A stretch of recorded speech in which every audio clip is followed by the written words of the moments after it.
کر رہا ہوں ہندوستان میں 7 لاکھ مسجدیں ہیں ماشاءاللہ، اللہ قائم و باقی رکھے۔ انڈونیشیا میں 10 لاکھ مسجدیں ہیں، کہیے سبحان اللہ۔ انڈونیشیا میں 10 لاکھ مسجدیں ہیں، ایران میں 48,000 مسجدیں ہیں، عراق میں 10,500 مسجدیں ہیں۔ اب شان مسجد میں اگر سبحان اللہ نہیں کہیے گا تو ہم مسجد کی شان میں ہی باقاعدہ بیان کرتے جائیں گے، ہم مسجد ہی کی تعداد بتاتے جائیں گے۔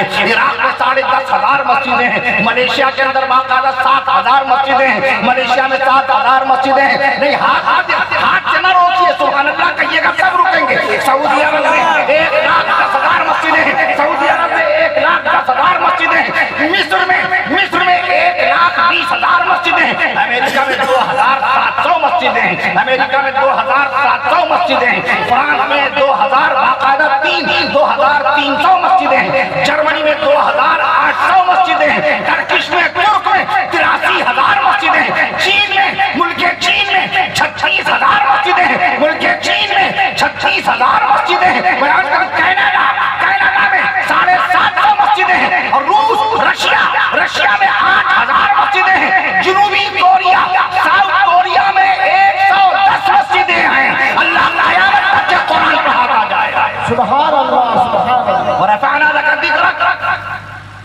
اے نبی ہم نے آپ کے لیے آپ کا ذکر بلند کر دیا، تو قیامت اور بعد قیامت تک ذکر مصطفیٰ ہوتا رہے گا۔ خالی ایک دن کی مسجد میں ہونے والی اذانوں میں 2,90,00,000 مرتبہ پیارے نبی صلی اللہ علیہ وسلم کا نام گرامی محمد صلی اللہ علیہ وسلم لے لیا جائے گا۔ مسجد کے مؤذن صاحب ایک اذان میں کتنی مرتبہ کہتے ہیں؟ 2 مرتبہ نام لیتے ہیں، اشہد ان محمد رسول اللہ، اشہد ان محمد رسول اللہ صلی اللہ علیہ وسلم۔ 2,90,00,000 مرتبہ خالی اذان میں ہمارے نبی کا نام لیا جا رہا ہے۔ تو ذکر مصطفیٰ قیامت تک، نبی کا دین قیامت تک، نبی کی شریعت قیامت تک، سبحان اللہ، نبی کا دین قیامت تک، نبی کا دین قیامت تک، نبی کی شریعت قیامت تک، نبی کی تعلیم قیامت تک، نبی کی تعلیم قیامت تک، نبی کا اخلاق قیامت تک، نبی کا فرمان قیامت تک، نبی کا اعلان قیامت تک، نبی کی زبان قیامت تک، نبی کی زبان قیامت تک، نبی کی زبان قیامت تک، اور سینہ مصطفیٰ پر نازل ہونے والا قرآن قیامت تک۔ 1,80,00,000 سے زائد حافظ قرآن میں پوری دنیا میں ماہ رمضان میں 20 رکعت تراویح میں اللہ کا قرآن سنایا ہے۔ 1,80,00,000 حافظ قرآن میں پوری دنیا میں اللہ کا قرآن باقاعدہ سنایا ہے۔ رمضان شریف گئے، قرآن مجید کی تلاوت ختم ہو گئی، رمضانی حافظ تھے ہم، رمضانی روزہ دار، رمضان شریف گئے، نمازوں کی پابندی ختم ہو گئی، رمضان شریف گئے، نمازوں کا اہتمام ختم ہو گیا۔ وہ شوق نماز جو ماہ رمضان میں اللہ نے عطا کیا، وہ شوق تلاوت جو ماہ رمضان میں اللہ نے عطا کیا، وہ ذکر و استغفار، وہ ذکر و استغفار، وہ ذکر و اذکار، وہ درود شریف پڑھنے کا جذبہ، وہ کار خیر کا جذبہ، اور ایک دوسرے کی مدد کرنے کا جذبہ کہاں چلا گیا؟ اللہ تعالیٰ رمضان شریف والا شوق پورے سال بھر قائم رہے۔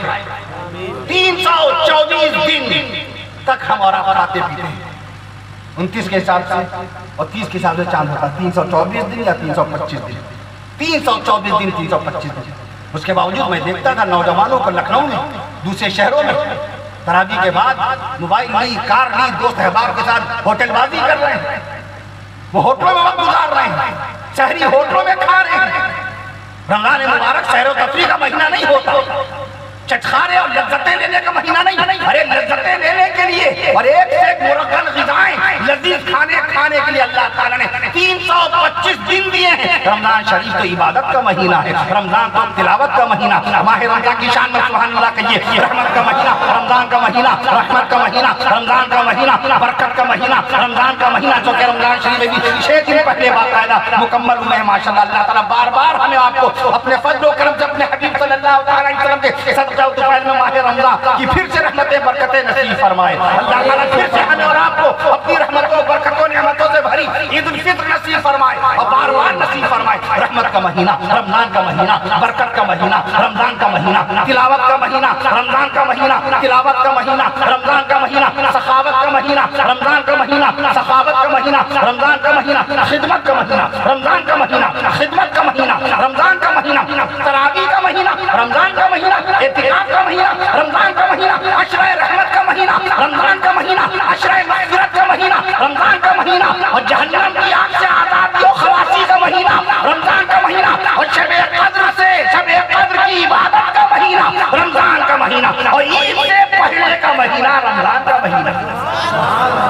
شہر توبہ رمضان، اللہ تعالیٰ توبہ نصیب فرمائے۔ ماہ رمضان میں روزے کی حالت میں ہم نے گناہ کیے، ہماری زندگی کا ڈھرا رمضان شریف میں بھی بدلا نہیں تھا، روزے کی حالت میں بھی ہم نے ان کی غیبتیں کی، روزے کی حالت میں بھی ہم نے باقاعدہ تہمتیں لگائی، روزے کی حالت میں بھی ہم نے اپنی نظروں کا غلط استعمال کیا، روزے کی حالت میں بھی ہمارے دل و دماغ میں بدگمانیاں پلتی رہی۔ اللہ تعالیٰ روزے کی حالت میں ہونے والے گناہوں کو معاف فرمائے۔ یہ جو فطرہ دیتے ہیں، فطرہ اس کا بیک گراؤنڈ کیا؟ فطرہ ہے ہی ہے اس لیے کہ روزے کی حالت میں جو گناہ ہم سے ہوئے ہیں، فطرے کی برکت سے اللہ ان کو معاف فرما دے۔ روزے کی حالت میں جو گناہ ہوتے ہیں وہ فطرے کی برکت، فطرہ جس نے نہیں ادا کیا اس پر اب بھی واجب ہے، فطرہ بھی نماز کی طرح ہے، توبہ سے معاف نہیں ہوتا۔ فطرے کے بدلے میں کوئی 1 لاکھ روپے خرچ کر کے عمرہ کرائے، فطرہ نہیں اترے گا 70 روپے والا، 65 روپے 70 روپے میں 2.25 کلو گیہوں، 2.25 سیر ہے، 2.25 سیر چلتا نہیں تو 2.25 کلو ہمارے علماء کرام کہتے ہیں، 2.25 کلو گیہوں میں عرض کر دوں 70 روپے میں آ جاتا ہے، درمیانی درجے کا اچھا گیہوں، 70 روپے اتریں گے نہیں، 1 لاکھ روپے کا عمرہ کرائیے، لیکن فطرے کی رقم جو 70 روپے فطرہ اترے گا نہیں۔ یہ بھی نماز کی طرح ہے، نماز بھی توبہ سے معاف نہیں ہوتی، روزہ توبہ سے معاف نہیں ہوگا، جو فرض ہے فرض کو ادا ہی کرنا پڑے گا۔ لہذا جن لوگوں نے جو بھول گئے، بعض لوگ یہ سمجھتے ہیں بمبئی سے چلے، دھنباد آتے آتے دوسرا تیسرا دن لگ گیا، اب ان کے دل میں خیال آیا ارے عید تو کل ہو ہی گئی، نہ ہم نے عید کی نماز پڑھی نہ عید کے کپڑے پہنے، اب فطرہ کیا کرے دیکھیں۔ نہیں، فطرے کا تعلق نہ عید کی نماز سے نہ نئے کپڑے سے، فطرے کا تعلق شریعت اسلام کے قانون سے، آپ کو ہر حال میں فطرہ دینا ہے۔ تو جن لوگوں نے بغیر فطرے کے عید منائی ان پر فطرہ اب بھی چڑھا ہوا ہے۔ ایک مرتبہ میں نے اس کا تذکرہ کیا تھا، جن لوگوں نے بغیر فطرے کی عیدیں منائی ہیں وہ حساب لگائیں کتنی عیدیں ہیں، بغیر فطرے کی کتنی عیدیں منائیں۔ تو ایک صاحب نے کئی سال کی عیدوں کا فطرہ ایک ساتھ نکال کر کے صدقہ کیا، مسائل کا علم بھی نہیں، کتابوں سے رشتہ نہیں، قرآن سے رشتہ ہمارا ٹوٹ گیا، قرآن مجید کو پڑھنا بند کر دیا، قرآن کو سمجھنا بند کر دیا، کتاب والوں کے ساتھ اٹھنا بیٹھنا بند کر دیا، کتاب سمجھنے والوں کے ساتھ اٹھنا بیٹھنا بند کر دیا، کتاب پڑھنا بند کر دیا، موبائل ہاتھ میں آ گیا، جبکہ قرآن کب آیا تھا؟ 1458 سال پہلے۔ موبائل کب آیا؟ 1973 میں امریکہ میں آیا، 1973 میں۔ ہندوستان میں موبائل کب آیا؟ 1995 میں، 31 جولائی 1995 کو۔ IAS کا کوشچن ہے، یہ سوال IAS کو پوچھا جاتا ہے کہ بتائیے ہندوستان میں سب سے پہلی مرتبہ موبائل کا استعمال کس نے کیا؟ سب سے پہلی مرتبہ موبائل پر نمبر کس نے ڈائل کیا؟ سب سے پہلی مرتبہ موبائل پہ hello how are you tell me now what's your name what's are you doing there at there tell me now, سب سے پہلی مرتبہ کس نے موبائل پہ بات کی؟ تو اس کے جواب میں آتا ہے 31 جولائی 1995 کو سب سے پہلی مرتبہ ویسٹ بنگال کے اس وقت کے چیف منسٹر، مغربی بنگال کے اس وقت کے وزیر اعلیٰ جہانی بھوتپورو مکھ منتری مسٹر جیوتی بسو تھے پہلے شخص جنہوں نے موبائل پہ ہیلو کہا تھا، سب سے پہلی مرتبہ موبائل کا نمبر ڈائل کرنے والے۔ اور دلی میں فون کی گھنٹی بجی تھی، یہ جواب میں لکھنا پڑے گا گھنٹی کہاں پر بولی، انہوں نے لگایا دھنباد میں لگایا یا رانچی میں لگایا یا لکھنؤ لگایا، کانپور حیدرآباد، مسٹر جیوتی بسو نے موبائل پہ کہاں نمبر ڈائل کیا، یہ بھی جواب میں لکھنا پڑے گا باقاعدہ کہ انہوں نے دلی میں باقاعدہ فون لگایا تھا۔ میں عرض کر دوں 1931 میں موبائل آیا، قرآن کب آیا؟ 1458 سال پہلے۔ آپ موبائل سے دین سیکھ رہے جبکہ قرآن 1500 سال پہلے اللہ تعالیٰ نے آپ کے گھر میں بھیج دیا تھا۔ گوگل کب آیا؟ 1998 میں۔ قرآن مجید کب آیا؟ 1458 سال پہلے۔ فیس بک کب آیا؟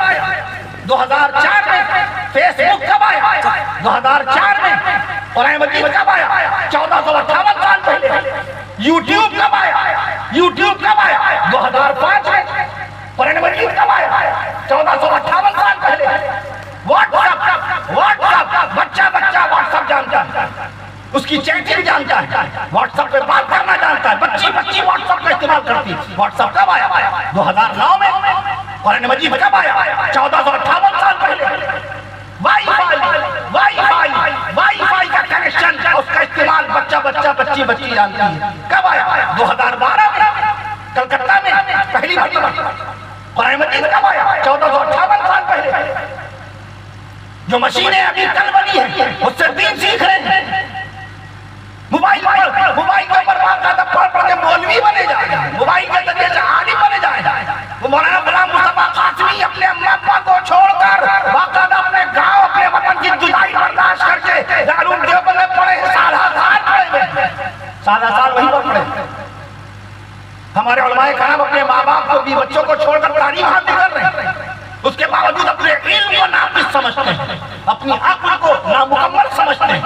لیکن ہم موبائل کے ذریعے سے عالم، موبائل کے ذریعے سے مفتی بنے جا رہے ہیں، موبائل کے ذریعے سے باقاعدہ محدث بنے جا رہے ہیں، حدیث میں یہ، حدیث میں وہ، ارے علم حدیث ہے کیا؟ حدیث کے معنی کیا ہے؟ 22 سے زائد معنی ہے حدیث کے، 22 سے زائد معنی حدیث کے، خالی ایک قسم حدیث ضعیف کی قسمیں آپ پڑھیں گے تو 63 قسمیں ہیں ضعیف کی، ضعیف کی رکھ رکھانے والوں سے کہیے ذرا 3 قسمیں بتا کے دکھاؤ، حدیث ضعیف کی صرف 3 قسمیں بتائیے، 63 کا 60 میں سے 3 بتائیے، 60 آپ سے نہیں پوچھتا ہوں، 60 نہیں پوچھ، صرف 63 قسمیں ہیں ضعیف حدیث کی، علم حدیث میں ضعیف کی قسمیں کتنی ہیں؟ 63، اس میں خالی 3 قسمیں بتائیے ضعیف کی۔ یہ موبائل کا نتیجہ ہے، موبائل کا نتیجہ اور دیکھ لیجیے، ہمارے گھروں میں نام رکھے جانے لگے موبائل دیکھ کر۔ مولانا امجد علی صاحب جو کوئی نام نہیں پوچھ رہا ہے فون کے ذریعے کہ صحابہ کرام کے نام بتائیں، وہ صحابیات کے نام بتائیں، رضی اللہ عنہم و رضی اللہ عنہم، موبائل کے ذریعے نام رکھے جا رہے ہیں۔ میں عرض کر دوں آپ سے، نام رکھ دیا اہان، اہان مانے کیا ہے؟ آپ اپنے بچے کو اہان کے نام سے پکارتے ہیں، آپ نے پوچھا علماء کرام سے، ایک دکان خریدتے 100 لوگوں سے پوچھتے ہیں آپ دکان کون سی کریں، ہول سیل بیچے یا ریٹیل میں مال بیچے؟ آپ نے نام رکھا بچے کا نام، یہاں سے میدان محشر تک، دنیا سے قبر تک، قبر سے حشر تک، اور حشر سے انشاءاللہ جنت تک جو نام جائے اس نام کے بارے میں نہیں پوچھا۔ میں عرض کروں آپ نے نام مولانا مستقیم رضوی سے پوچھا آپ نے کہ کیا معنی ہوتے ہیں جائشہ کے، ارحان کے کیا معنی، کیوں رکھا نام ارحان، زوحان کیوں رکھا، کیا معنی ہے اس کے؟ آپ نے معلوم کیا اہان کے کیا معنی ہیں؟ کل جمعے کا خطبہ ہوا، ملک ہندوستان کی ہر مسجد کا ہر امام نے پڑھا ہوگا، من اہان سلطان، جس نے اپنے بادشاہ کی بے عزتی کی، اہان کے معنی بے عزتی، ذلت، رسوائی، اہان، اور بچے کا نام اہان رکھے ہوئے ہیں۔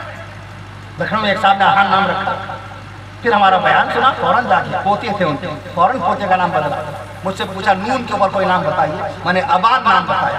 حضرت سیدنا عثمان ذی النورین رضی اللہ عنہ، پیارے آقا صلی اللہ علیہ وسلم کی 2 بیٹیوں کے شوہر سیدنا حضرت عثمان غنی رضی اللہ عنہ کے صاحبزادے ہیں، ابان رضی اللہ عنہ، لفظی معنی بھی اس کے ہیں روشن، بہت چمکدار، بہت چمکتا ہوا۔ آپ نے ارحان نام رکھ دیا، ارحان کے معنی معلوم؟ ارحان کے معنی گروی رکھی ہوئی چیز، گروی سمجھتے ہیں، گروی رکھی چیز۔ ہم دشمن کے لیے امید نہیں کرتے کہ اس کے گھر کا بھگونا اور پتنی کوئی گروی لے جائے، اپنے بچے کو ارحان کہہ کے پکار رہے ہیں۔ زوحان کے کیا معنی ہے؟ کٹنے والا، جدا ہو جانے والا، الگ ہو جانے والا، چھوڑ کر بھاگ جانے والا۔ زوحان پکار رہے ہیں، صرف نئے نام رکھنے کی ہوڑ میں ایک سے ایک نئے نام علماء کرام آپ کو بتائیں گے، ایک سے ایک نام نئے۔ ہم نے اپنے بھانجے کے بیٹے کا نام عائش رکھا، عائشہ کا مذکر عائش رکھا، آرام ہو رہا ہے۔ ہمارے ایک بھتیجے کا نام محمد یسع، و اسماعیل والیسع و یونس واللوطا، حضرت یسع علیہ السلام کے نام پر یسع، یسامیہ آئیے، یسامیہ بیٹھے، سب یسع بولتے ہیں، نیا نام ہے، ایک سے ایک نئے نام ہے۔ ابھی ایک بچی کا نام ہم نے واہبہ رکھا بھوپال میں، صحابیہ کے نام پر۔ ابھی ایک بچی کا نام شاعرہ رکھا، شاعرہ، شعر کہنے والی نہیں، یہ رسول پاک صلی اللہ علیہ وسلم کی صحابیہ ہیں، شاعرہ۔ میں عرض کر دوں آپ سے بہت سارے نام ہیں صحابیات کے رکھنے والے، آپ نے نام رکھا جائشہ، سننے میں بڑا اچھا لگ رہا ہے جائشہ کے معنی بزدل۔ جب آپ اپنی بچی کو پکاریں گے جائشہ بیٹیا ناشتہ کر لیجیے، آئے بزدل، آئیے ناشتہ کر لیجیے، غور کیجیے۔ ابھی مہمان خانے میں مولانا کہہ رہے تھے بچیوں کا نام رکھ دیا روزی، اب روزی گھر میں نہیں ہے، جب پوچھا روزی ہے نہیں، گھر میں روزی نہیں، جبکہ اللہ تعالیٰ کا دیا ہوا پلاؤ زردہ کھا رہے ہیں اور کہہ رہے ہیں روزی نہیں ہے، نہیں، یہ مذاق والی بات نہیں، بڑی فکر والی بات ہے۔ نام کا معاملہ یہاں سے قبر تک، اور قبر سے حجر تک، اور حجر سے جنت الفردوس تک کا ہے۔ تو سمو بھی اسماء الانبیاء، انبیاء کے نام پر نام رکھے گا۔ یہ میں کرشمہ بتا رہا ہوں موبائل کا، جب کتابوں سے رشتہ ٹوٹ جاتا ہے تو کچے کام کرنے لگتی ہے قوم۔ مفکر اسلام حضرت مولانا ابو الحسن علی ندوی رحمۃ اللہ تعالی نے فرمایا جس قوم کو اپنی تاریخ یاد نہیں رہتی، تو تاریخ بھی اس قوم کو بھلا دیتی ہے، آج نہیں معلوم نوجوانوں کو کہ اللہ کے نبی صلی اللہ علیہ وسلم نے پہلی نماز خانہ کعبہ کی طرف رخ کر کے کون سی پڑھی تھی، فجر کی کہ ظہر کی کہ عصر کی، قبلہ کب بدلا گیا؟ پانی پت کے بہت بڑے مفتی صاحب انہوں نے مجھ سے دسترخوان پہ سوال کیا، کہ کس نماز میں قبلہ بدلا گیا. بعض ظہر کا نام لیتے ہیں, بعض عصر کا نام لیتے ہیں. تو میں نے اس کا نوٹ کر لیجئے, میں نے تاریخ عربی تاریخ میں بتائی انشاءاللہ تعالی. 15 شعبان المعظم, 15 شعبان المعظم سن 2 ہجری, انگریزی تاریخ 11 جنوری, انگریزی سن 624 عیسوی, منگل کا دن, نماز ظہر کے وقت اللہ کے رسول صلی اللہ علیہ وسلم نے قبلہ بدلا. بہت خوش میں سارے علماء کرام. ہم نے انگریزی, عربی, دن اور نماز کا وقت بتایا. خانہ کعبہ میں اذان کون دیتے ہیں؟ مدینہ منورہ میں حضرت بلال حبشی رضی اللہ عنہ اذان دیتے ہیں.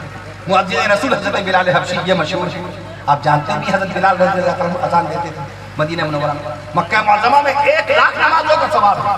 اللہ کے حبیب صلی اللہ علیہ وسلم نے مکہ معظمہ میں کن صحابی کو مقرر فرمایا تھا اذان دینے کے لیے؟ ان کا نام کیا ہے یہ معلوم کرنے کی ضرورت نہیں پیش آئی. اپنے علاقے کا باقاعدہ کارپوریٹر کون ہے, ہمارے علاقے کا مکھیا کون ہے, یہ سب معلوم کرنا بہت ضروری ہم نے سمجھا, اور ہے بھی ضروری. لیکن کیا یہ ضروری نہیں ہے کہ جب اللہ کے نبی صلی اللہ علیہ وسلم کے ایک مؤذن کا نام حضرت بلال حبشی رضی اللہ عنہ معلوم ہو گیا تو یہ بھی معلوم کرے کہ مکہ معظمہ میں کون صحابی اذان دیتے؟ حضرت ابو محذورہ رضی اللہ عنہ, حضرت ابو محذورہ رضی اللہ عنہ.